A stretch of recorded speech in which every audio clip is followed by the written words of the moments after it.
মানুষ হচ্ছে আশরাফুল মাখলুকাত, মানুষ হচ্ছে আশরাফুল মাখলুকাত।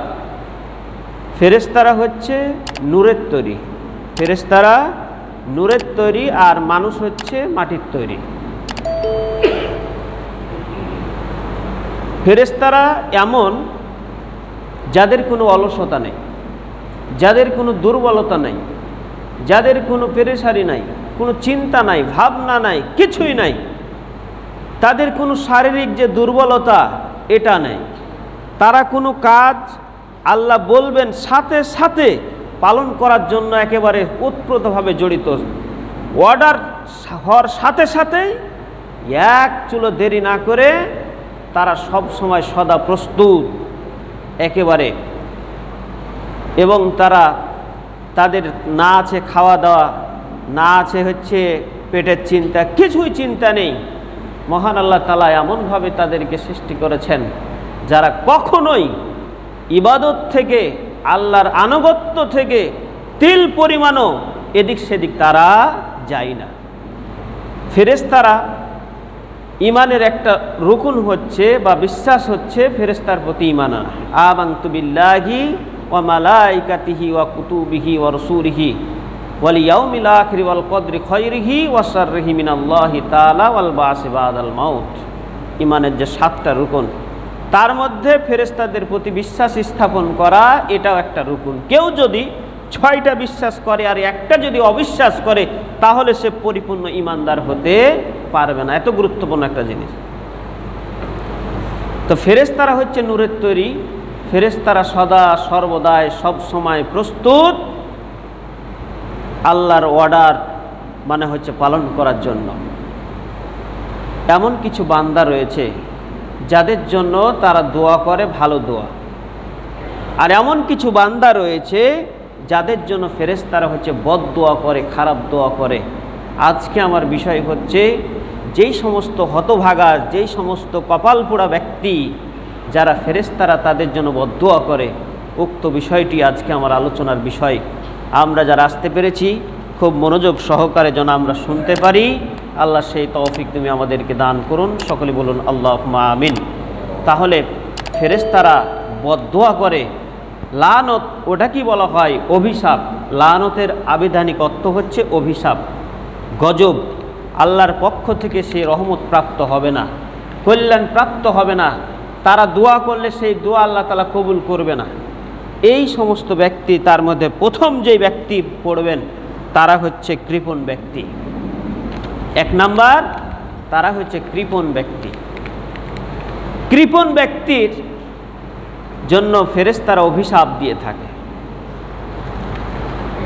নবী করিম সাল্লাল্লাহু আলাইহি সাল্লাম হযরত আবু হুরায়রা থেকে বর্ণিত, মা মিন ইয়াউমিন ইউসবিহুল ইবাদু ফীহি ইল্লা মালাকান ইয়ানজিলানি ফায়াকুলু আহাদুহা আল্লাহুম্মা আতি মুনফিকান। প্রতিটা মানুষের জন্য মহান আল্লাহ তাআলা প্রতিদিন কি করেন?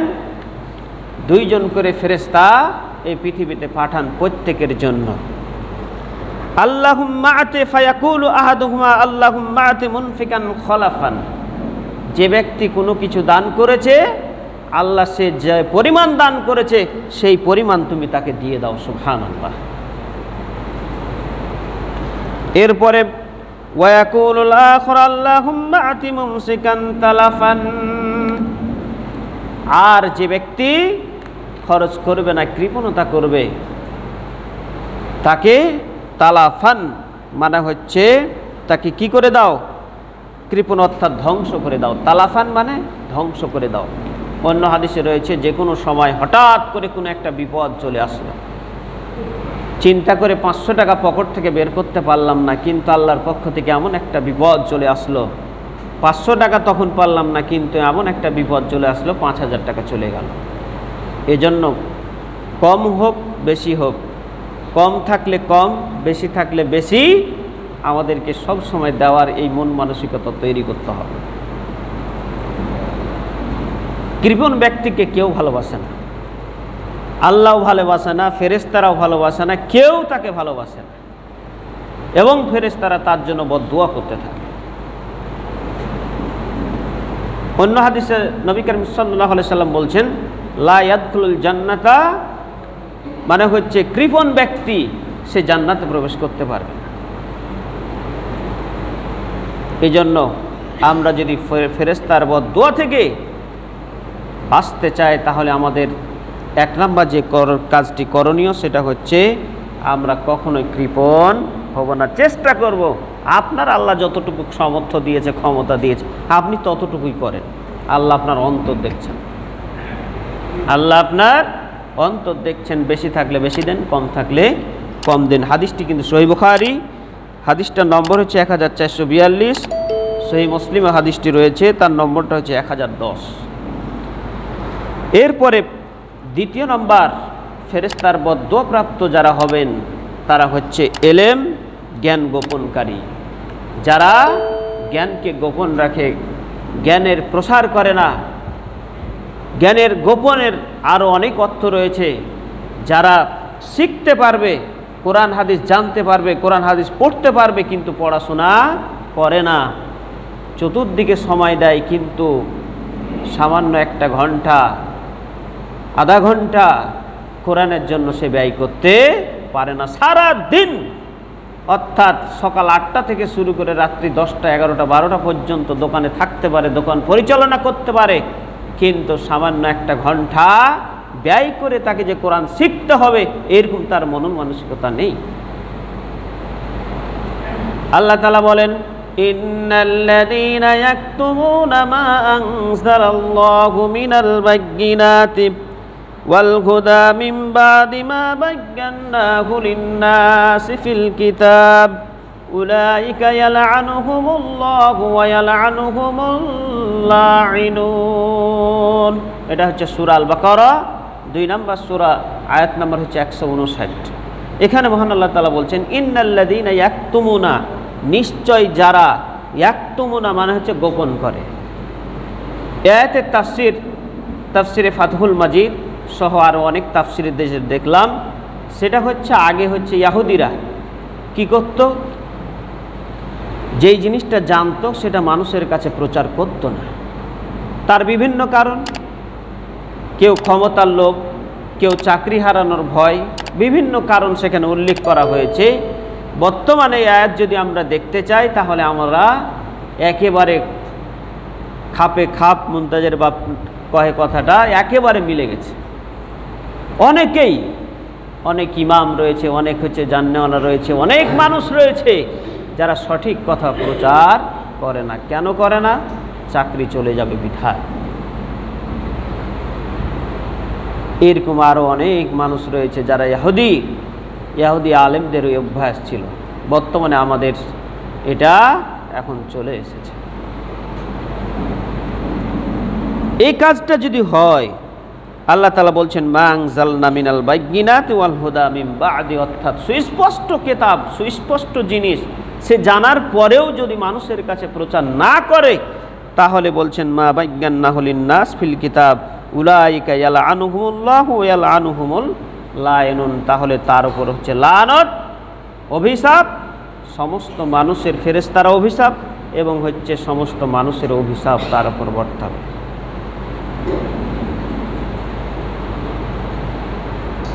এরপরে মহান আল্লাহ তাআলা আরো বলেন, ইন্নাল্লাযীনা ইয়াকতুমুনা মা আনজালাল্লাহু মিনাল কিতাব ওয়া ইয়াশতারুনা বিহি সামানান ক্বালীলা উলাইকা মা ইয়াকুলুনা ফি বুতুনিহিম ইল্লান নার। আল্লাহ তাআলা বলছেন, ইন্নাল্লাযীনা ইয়াকতুমুনা, যারা গোপন করে, মা আনজালাল্লাহু মিনাল কিতাব, আল্লাহ তাআলার কিতাব অর্থাৎ কোরআন জানার পরেও যারা প্রচার করে না, প্রচার প্রসারে অগ্রণী ভূমিকা পালন করে না, যারা কোরআন প্রচার করতে দেয় না, যারা বাধা দেয়, এগুলো সবগুলোই হচ্ছে এর ভিতরে অন্তর্ভুক্ত। জানার পরেও সে জানছে যে এই জিনিসটা সঠিক, কিন্তু জানার পরেও সেটা করতে দেয় না। কেন দেয় না? যদি সে প্রচার করতে দেয়, তাহলে সে যে অন্যায় করেছে, সে যে দুর্নীতি করেছে, সে যে খারাপ পথে চলেছে, মানুষকে খারাপের দিকে নিয়ে যাচ্ছে, এটা প্রকাশ হয়ে যাবে। এই জন্য কেউ কোরআন প্রতিষ্ঠা করতে দেয় না। এরপরে বলছেন ওয়ায়াস্তারুনা বিহি সামানান কলিলা, সামান্য কিছু পদের লোভে, সামান্য কিছু টাকার বিনিময়ে, সামান্য কিছু উপঢৌকনের বিনিময়ে যারা আমার আয়াতকে গোপন রাখে তাদের সম্পর্কে আল্লাহ তাআলা বলছেন উলাইকা মা ইয়াকুলুনা ফি বুতুনিহিম ইল্লান নার, তারা যেন সেই দাওয়াতের লোভে, সেই খাওয়ার লোভে যারা এই কাজটি করবে, ক্ষমতার লোভে যারা করবে, তাদের হচ্ছে পেটে যেন তারা আগুন ভর্তি করছে।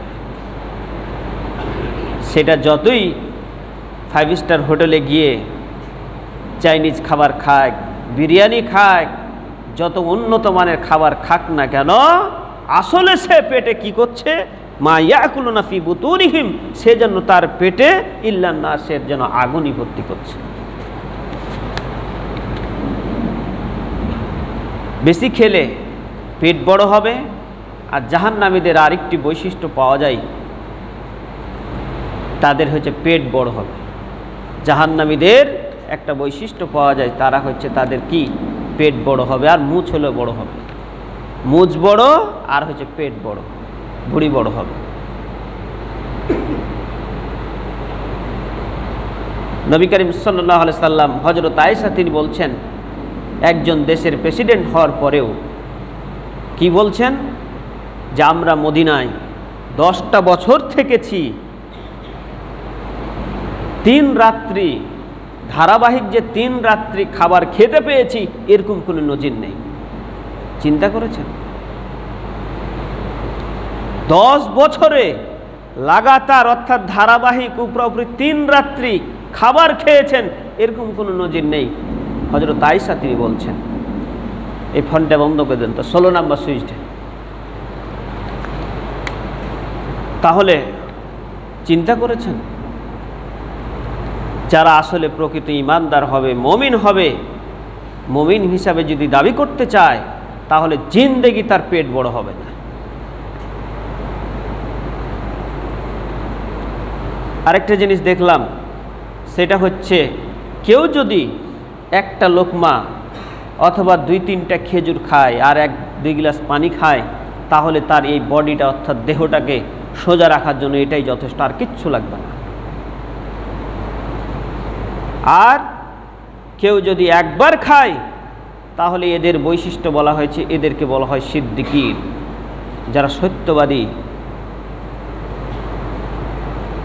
তাদের হাসন নাসর অর্থাৎ তারা জান্নাতে যাবে, সিদ্দিকিনদের সাথে থাকবে।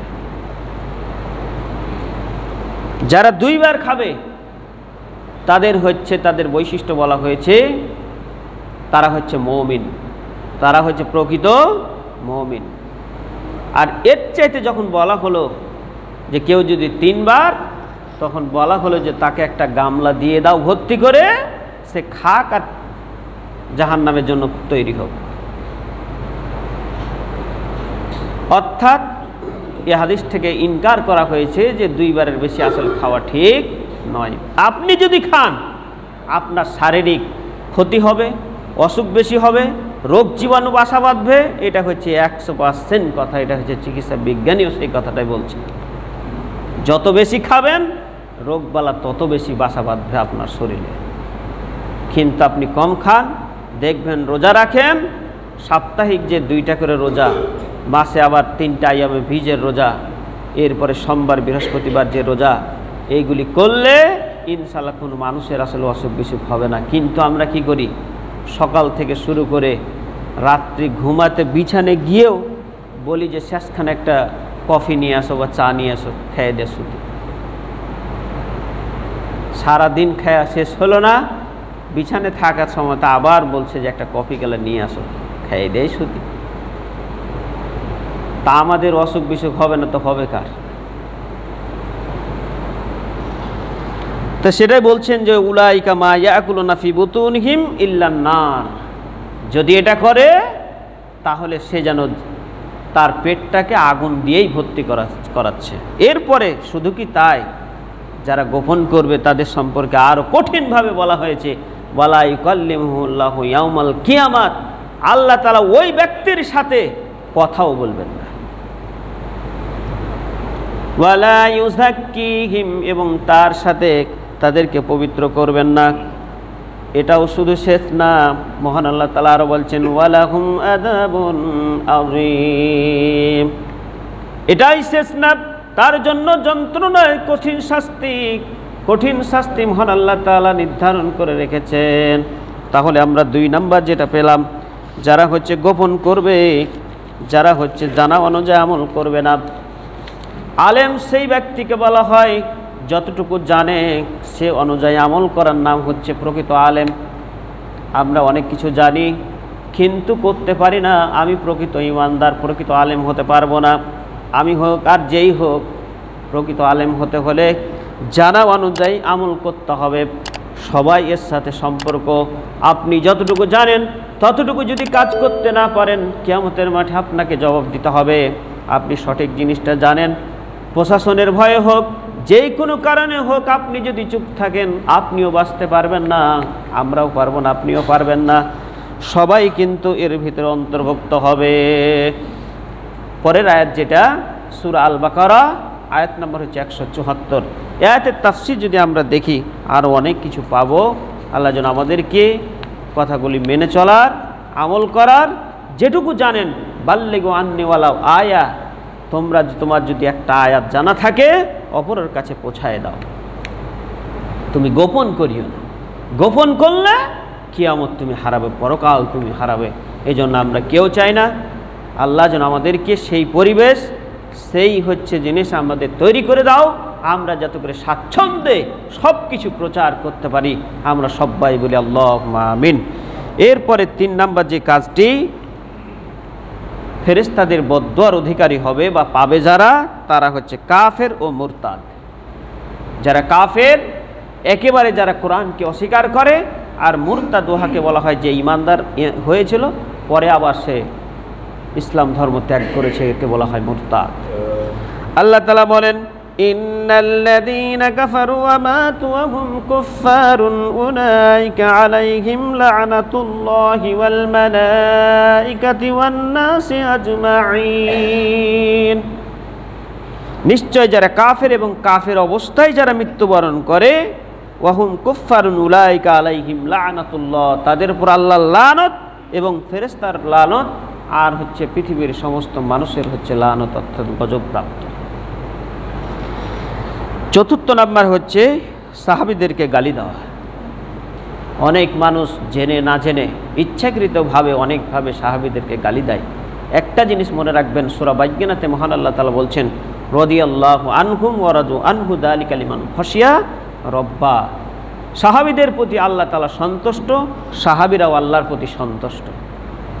আল্লাহ নিজে সাহাবীদের প্রতি সন্তুষ্ট হয়েছে, আর সাহাবীরাও প্রতিটা কাজ, প্রতিটা কর্ম, প্রতিটা জিনিস সব সময় আল্লাহর দেওয়া বিধানের কাছে একেবারে মাথা নত, আর কোনো কিছু তোয়াক্কা না করে তারা দ্বিধাহীন চিত্তে কোনো চিন্তা ভাবনা ছাড়াই একেবারে মেনে নিয়েছে। তো সাহাবীদেরকে যারা গালি দেয়, এদের ওপরও ফেরেশতারা হচ্ছে বদদুয়া করে থাকে। এরপরে মা সাব্বা আসহাবি ফালাইহি লানাতুল্লাহি ওয়াল মালাইকাতু ওয়ান নাসি আজমাইন। এরপরে হচ্ছে অস্ত্র নিশানাকারী। কোনো মুসলিমের প্রতি ইচ্ছাকৃত বা খেলতামাশার ছলে অস্ত্র তাক করাও যাবে না, গুলি তো করা যাবে না, অস্ত্র তাক করাও যাবে না। অথবা আপনি একটা হেসে নেবে কাস্তি নিয়ে বলছেন তোকে দিলাম, এই কাজটাও করা যাবে না। হাসি খেলতামাশার ছলেও এই কাজটা করা যাবে না, একেবারে নিষেধ।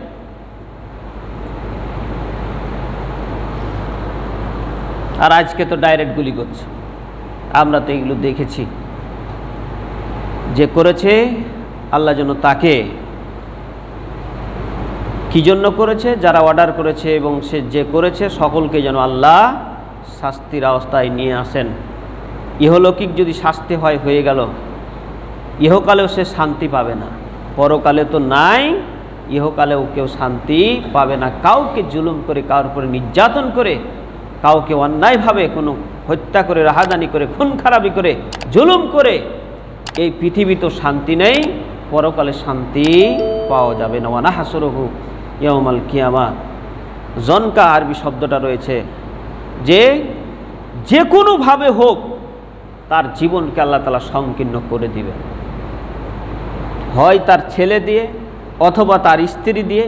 যেমন যে গুলি করেছিল দেখলাম, তার স্ত্রী ছেলে মেয়ের জন্যই, চাকরি বাঁচানোর জন্য সে গুলি করেছে। যাদের জন্য করেছে, যাদের টাকা পয়সা, যাদেরকে টাকা পয়সা দিয়ে সংসারে শান্তি ফিরিয়ে আনার চেষ্টা করেছিল, যে তাদেরকে আমি সুখে রাখবো, চাকরিটা হারাইলে তো আমি কি হয়ে যাব, তার স্ত্রী তাকে তালাক দিয়ে চলে গেছে। আল্লাহ তাআলা বলছেন যে তার জীবনটাকে আমি সংকীর্ণ করে দেবো, সে শান্তিতে থাকতে এই পৃথিবীতে পাবে না। আপনি জুলুম করেছেন, নির্যাতন করেছেন, আপনার আল্লাহ এমন একটা ব্যবস্থা করে দিবেন, আপনি শান্তিতে জীবনযাপন করতে পারবেন। যারা জড়িত রয়েছে, যারা এর সাথে হুকুমদাতা, সবার জন্য আল্লাহ এই পৃথিবীতে বিচার ফয়সালা করেন। আমরা সবাই বলি আল্লাহুম্মা আমিন। এই হাদিসগুলো পাবো সহিহ মুসলিম, হাদিসটার নম্বর হচ্ছে 2616 নম্বর হাদিস, এখানে সে হাদিসটি রয়েছে। এরপরে 6 নম্বর হচ্ছে নিরাপত্তায় বিঘ্ন সৃষ্টিকারী। আপনি পৃথিবীতে বিশৃঙ্খলা সৃষ্টি করবেন, এটা ইসলাম কখনো চায় না।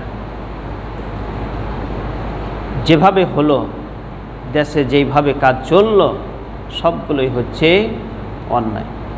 আপনি কোনো মানুষের একটা জিনিস ধ্বংস করবেন, নষ্ট করবেন, কিয়ামতের দিন আপনাকে কিন্তু জবাব দিতে হবে।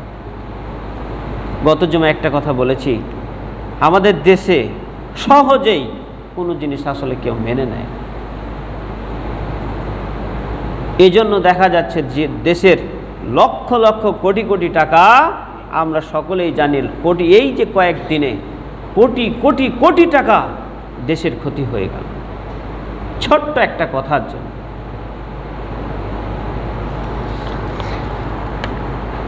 এরপরে আল্লাহ তাআলা হাদিসে, নবী করিম সাল্লাল্লাহু আলাইহি সাল্লাম হাদিসে বলছেন, দিম্মাতুল মুসলিমিনা ওয়াহিদাতুন ফামান আখখারা মুসলিমান ফাআলাইহি লা'নাতুল্লাহ। মুসলিম কর্তৃক নিরাপত্তা দানের অধিকার সবার ক্ষেত্রে সমান হতে হবে। কেউ বেশি নিরাপত্তা পাবে, কেউ বেশি পাবে, এটা ইসলাম করে দেয়নি। সবাই সমান, রাজা প্রজা, তারপরে দলীয় লোক, বেদলীয় লোক, বিরোধী দল, সবাই সমান অধিকার পাবে। কেউ যদি এই কাজটা ভঙ্গ করে, কারো জন্য বেশি, কারো জন্য কম, নবী করিম সাল্লাল্লাহু আলাইহি সাল্লাম বলছেন তার জন্য আল্লাহর লানত, ফেরেশতার লানত, এমনকি তার নফল ইবাদত এবং ফরজ ইবাদত আল্লাহ কোনোটাই কবুল করবে না। এই কথাটা আমরা পাবো সহিহ বুখারী, হাদিসটার নম্বর হচ্ছে 1877 নম্বর হাদিসে রয়েছে, যে যারা মানে হচ্ছে একজনের জন্য বেশি আরেকজনের জন্য কম করবে, তাদের জন্য তাদের ফরজ ইবাদত, নফল ইবাদত আল্লাহ তাআলা কোনোটাই তার কবুল করবে না। হাদিসটা পাবো সহিহ বুখারী 1877 নম্বর হাদিস। আমরা যদি দেখি, এক চিল পরিমাণে কোনো সন্দেহের অবকাশ নেই। এরপরে 7 নাম্বার, নিজ পিতা ব্যতীত অন্য কাউকে পিতা দাবি করা। এরপরে 8 নাম্বার যেটা, সেটা হচ্ছে স্বামীর অবাধ্য স্ত্রী। এরপরে 9 নাম্বার হচ্ছে হত্যার ন্যায় বিচার বাধা দানকারী, বাধা প্রদান করে। কেউ হত্যা করেছে, জানে যে কেউ ওকে হত্যা করেছে, কিন্তু সে বিচারটা আসলে করতে দেয় না, বাধা দিচ্ছে। ও যদি সঠিকভাবে করে তাহলে দেখা যাবে আসল অপরাধী পড়বে, কিন্তু তার যে খাওয়া হবে না, টাকা পাবে না তার কাছ থেকে। এজন্য এদিকে কথা বলে, কিন্তু আসলে যারা অপরাধী তাদের দিকেই সে থাকে। কেন থাকে? তাদের কাছ থেকে কিছু খাওয়ার জন্য। এর সাথে যত জড়িত 9 প্রকার উল্লেখ করা হলো, আরও কয়েক প্রকার রয়েছে। যেমন মদিনায় কেউ যদি বেদাত আবিষ্কার করে, বা যে কোনো দেশে বেদাত আবিষ্কার করে, এদের জন্য ফেরেশতাদের লানত রয়েছে। প্রায় 12 প্রকার লোক আল্লাহর লানত প্রাপ্ত। অতএব আজকে যে 9 প্রকারের কথা বললাম, এর ভিতরে আমরা যদি থাকি, আপনারা যদি কেউ থাকেন, অবশ্যই এখান থেকে বিরত থাকবেন। অন্যথায় আপনার ইহকালও হারাবে, পরকাল হারাবে। আমরা কেউ চাই না আমাদের ইহকাল হারাক বা পরকাল যাক, আমরা কেউ চাই না। আল্লাহ যেন আমাদেরকে সঠিকভাবে কথাগুলো জেনে বাকিটা জীবন যেন আমরা আমল করতে পারি, আল্লাহ সেই তৌফিক তুমি আমাদের সকলকে দান করুন।